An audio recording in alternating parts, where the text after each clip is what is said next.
What's up everyone, I'm CallumOnToast, and in today's video I'm going to be showcasing part 2 of the Memories in Motion Great League Battle of Spice, featuring 12 more of the most insane teams you'll ever see winning in the Go Battle League. Now first of all, I want to say a massive thank you for the support on yesterday's video. You guys absolutely smashed the like goal, and to be honest I still don't really understand exactly what hyping a video does, but yesterday's video might be my most hyped video yet, so thank you to everyone that contributed. Anyways, unfortunately there are still a few of you that haven't given me access to view your submissions, so obviously you guys are not featured, but we still have another 12 insanely spicy battles to get through, so let's not waste any more time and let's get into the question of the day. Have you managed to catch any new shiny shadow Pokemon since the rework at the start of this season, and what would be your dream shiny shadow Pokemon to catch? Let me know in the comment section down below, and with that being said, let's get into the battles now. Let's go into the first battle. We have a triple shiny level 50 water type team here, leading with Mantike into Swampert. This is going to be a likely fairly positive matchup since we are of course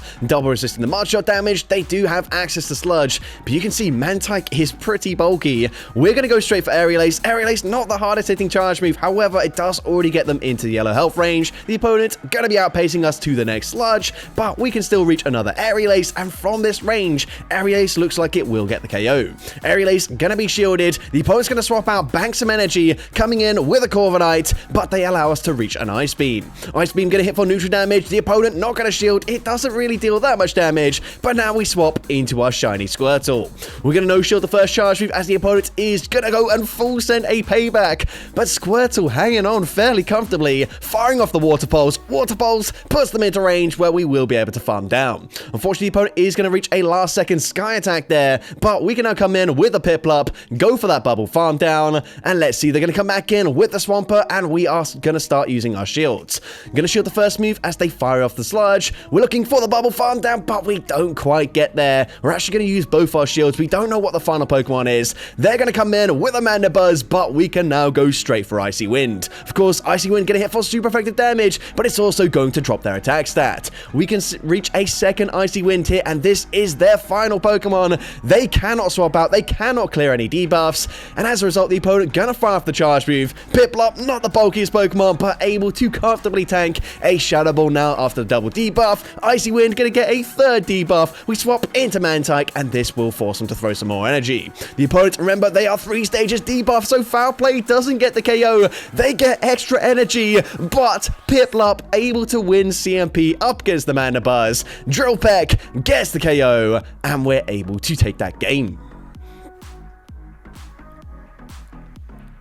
So going into the next battle, we've got a triple shiny shadow theme team here, leading with a shiny shadow Alolan Grimer. The opponent is going to go for an Aqua Tail, which of course is going to hit for neutral damage. We're going to swap out, catch the next one onto our shiny Gyarados, as Aqua Tail of course is going to be resisted. The opponent is going to choose to stay in with the Drapion, allowing us to reach an Aqua Tail of our own, and Aqua Tail is going to grab the first shield. The opponent is going to look to overfarm massively before swapping into Corviknight. But of course we are resisting the fast move pressure. We're going to go straight for another Aqua Tail. Aqua Tail is going to connect, and we also force a CMP tie.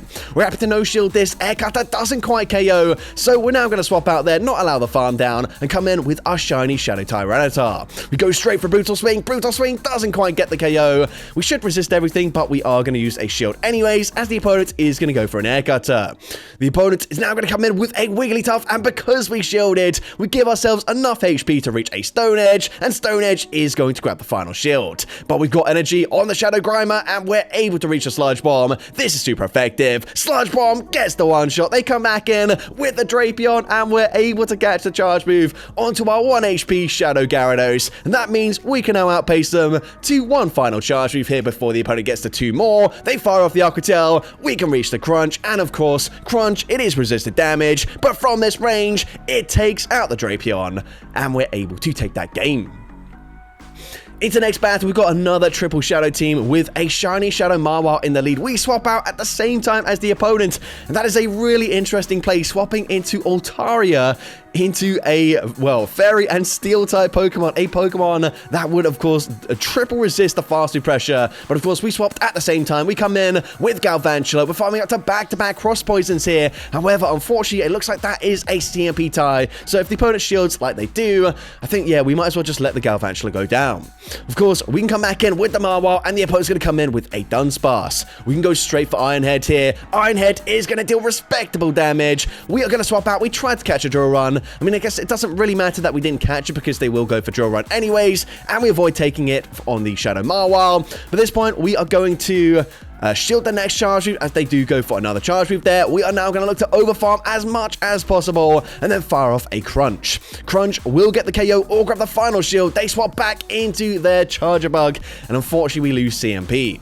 But the opponent goes for a Discharge. I don't understand that decision at all. But either way, Hyper Fang gets the KO. They come back in with Altaria. We can just Fire Fang, fire them down. I believe we are one away from a Power Up Punch, and this isn't going to deal too much damage, but they are so low. Power Up Punch gets the KO up against the Dunsparce, and we're able to take that game.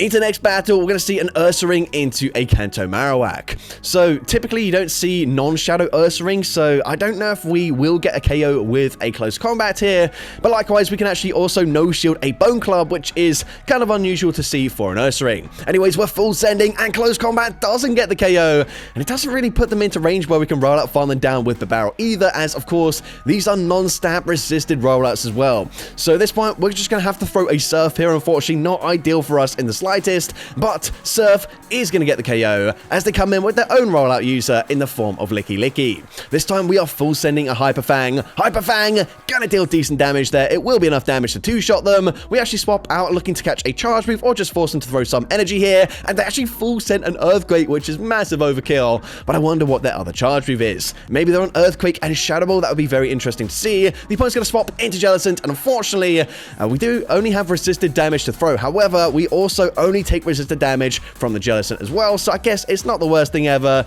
but still, I personally would not throw any more energy, and I will be swapping into our Bidoof. But we're just going to continue to spam out the Surfs here. I guess I don't know what charge moves are on for the Bidoof there, but either way, the opponent has farmed up to like well over 100 energy. Eventually, we swap out and we catch a Surf. I don't know if that necessarily helped us at all, but the opponent's going to come in with the Licky Licky, and we're able to reach a Crunch before they throw. They must be on double nukes. Crunch gets the KO there, and the opponent, remember, they've got so much energy still, but they're just choosing not to throw for literally no reason whatsoever, allowing us to reach another Crunch, which still doesn't KO, but the opponent still wasting so much time not throwing the charge move allows us to sneak a rollout through, and we get the KO to take that game. So that was definitely really poorly played by the opponent there, but into the next battle anyways, and I believe this is a triple hundo team. I mean, it doesn't really mean anything because you can't see the IVs anyways, but either way, we're going to swap out here into our Wailord, and we are going to no-shield the first charge move. The opponent goes for a Rock Slide there for some reason. Obviously, Drill Run is going to be slightly more energy efficient. It's not going to make a huge difference, but I guess 2 Drill Runs would be enough damage to take out the Wailord, whereas technically we could no-shield this and just barely survive. But we're going to shield the next charge move. They're going to swap into a Gorgeist, but they don't throw straight away, and do they know about the Blizzard coverage? We're full sending, and it gets the one shot. I don't know why they didn't shield, but either way, they come back in with the Dunsparce. At this point, surely we have to just no-shield this. Rockside is going to get the KO. We can come back in with the Ponyta, and unfortunately, they will reach another charge move.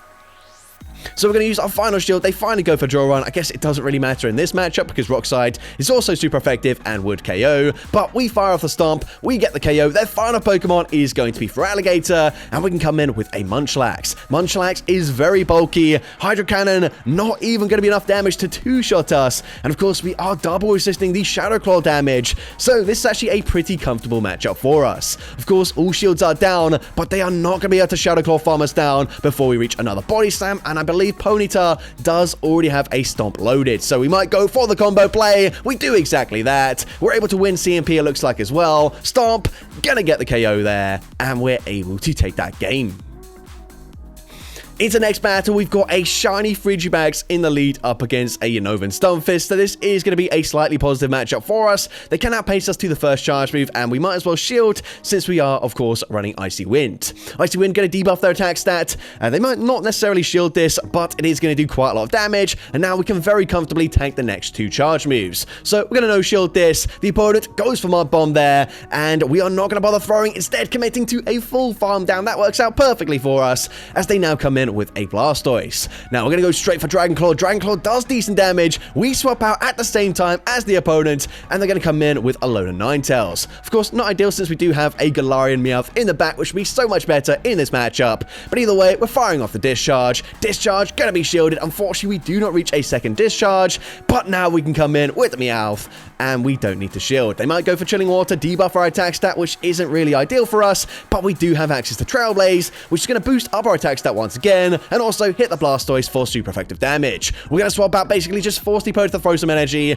That works out perfectly for us, because now we can come in, go for the Metal Sound farm down, and we probably don't even need to throw any more charge moves. Instead, just commit to a 1-shield full farm down with that Metal Sound fast move. They go for Chilling Water, debuffing our attack stat, but we get the fast move farm down anyways, and we're able to take that game.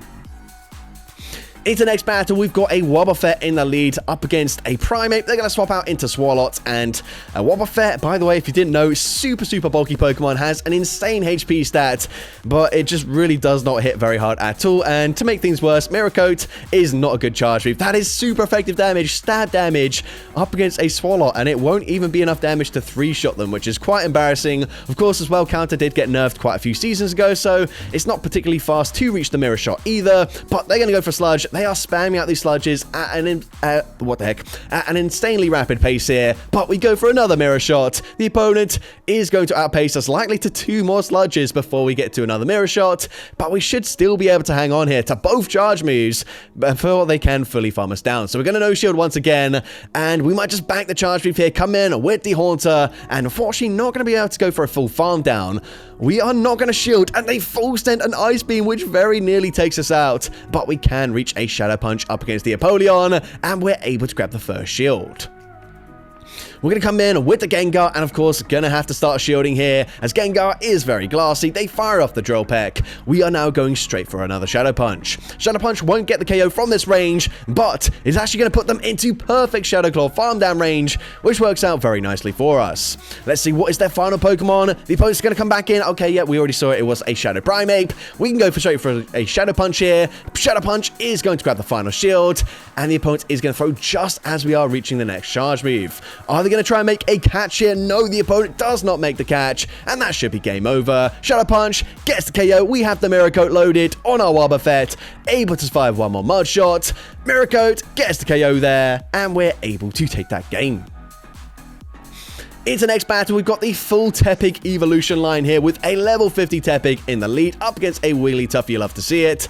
Well, obviously you don't love to see a Wigglytuff, but you do love to see a fire type into Wigglytuff. The opponent gonna go straight for Swift, which does quite a lot of damage there actually, but we can go for a Flame Charge, boost up our attack stat. Flame Charge, not gonna deal too much here, but we can go for another one. No, actually, instead, gonna go straight for a Swift. Swift is not gonna get the KO, Body Slam, not gonna get the KO, and we actually end up losing that matchup because we baited with a Body Slam. That feels really bad, but we do have 2 more fire types in the back. We're going to come in, tank the Icy Wind there, which is resisted damage. They're going to come in with a Credilli, and we're actually on low kick here, which did get buffed this season, hitting for super effective damage. We're going to shield here. Rock Tomb would hit for neutral damage up against the fire and fighting typing. We're now at so much energy, going to go straight for a Blast Burn. Blast Burn is going to be shielded despite the fact that we were double debuffed there. We're now going to swap into the Pignite. We're going to tank the the Rock Tomb there as they come in with a Shadow Empoleon.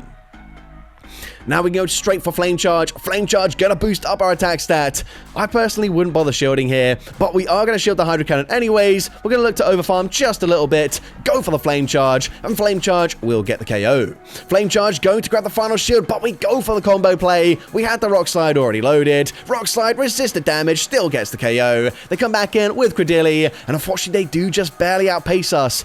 From this range, Rock Tomb takes out the Shadow Ember, but we can now outpace them just barely to a Rock Tomb with the Pignite, and of course Rock Tomb gets the KO there, and we're able to take that game. Into the next battle, we've got Shadow Hypno into Togekiss. So if they are on the typical charge moveset of Psy Shock and Aura Sphere, we actually should resist everything they can throw. So we're going to no-shield the first one. Aura Sphere, not going to deal much damage at all, but they swap into Dunsparce, maybe looking to try and catch a Shadow Ball there, but it does not work out. Thunder Punch is going to connect. It doesn't deal much damage, but that should now put them into range where an Aura Sphere will KO. So we're going to no-shield the first as they go for a Rock Slide for some reason, but unfortunately we end up over-farming and we don't quite throw the Aura Sphere, which means we have to use a shield. We're now looking to over-farm, and the opponent is going to, of course, have to shield this if they want to survive, which they do, but then they make a really nice catch there, catching a double-resisted Aura Sphere back onto Togekiss. We can, of course, swap back into our Shadow Hypno. We go straight for Thunder Punch, and the opponent is just going to sacrifice it before coming in with a second rollout user in the form of Licky Licky.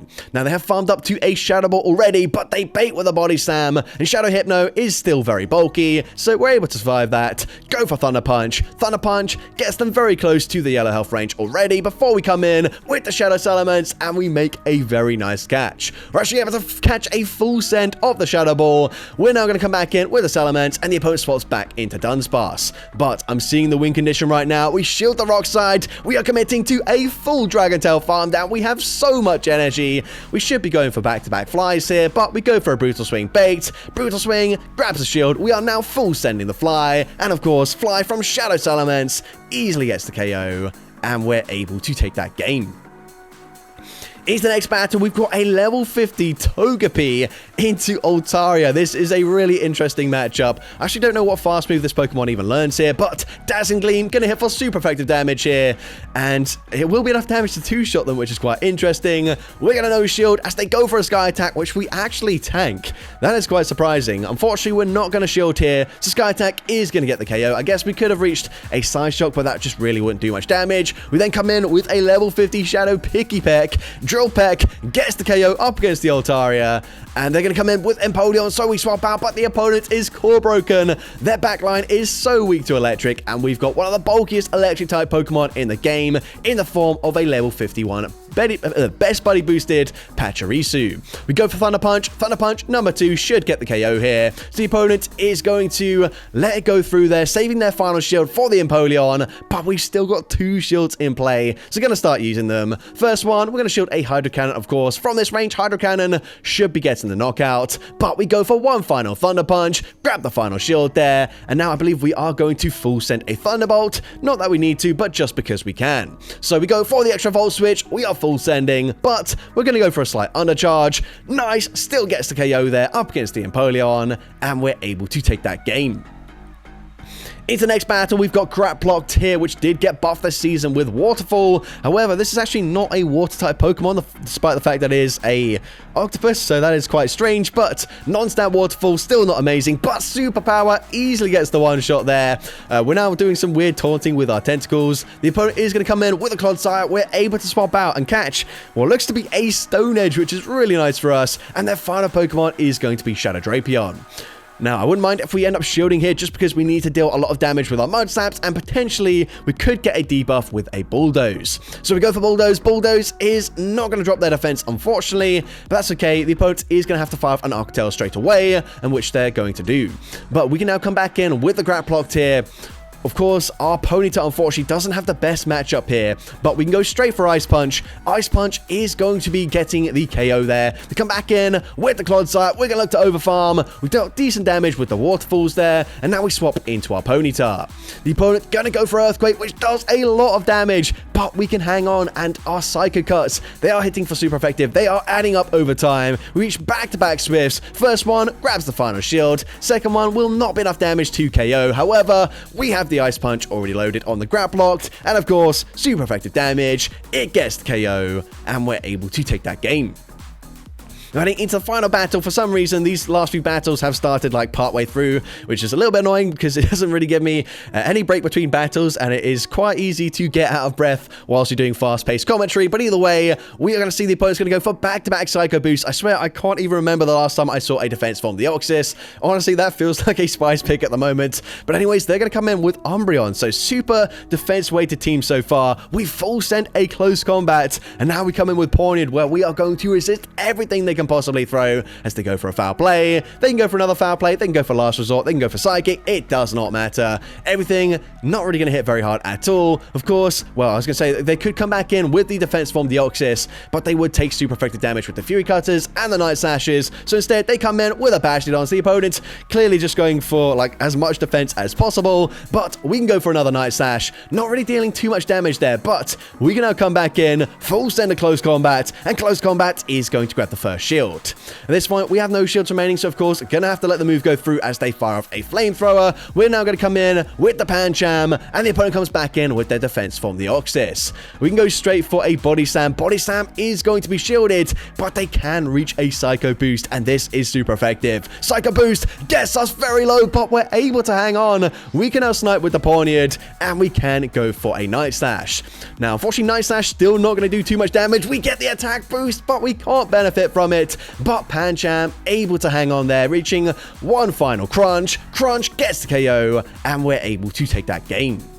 So that's going to be it for today's video. If you did enjoy it, please make sure you leave a like, leave a comment letting me know, and as well, don't forget to respond to the question of the day if you haven't done so already. And if you want to see more content like this in the future, make sure you hit that subscribe button and turn on post notifications. That way you'll be notified whenever I upload a new video.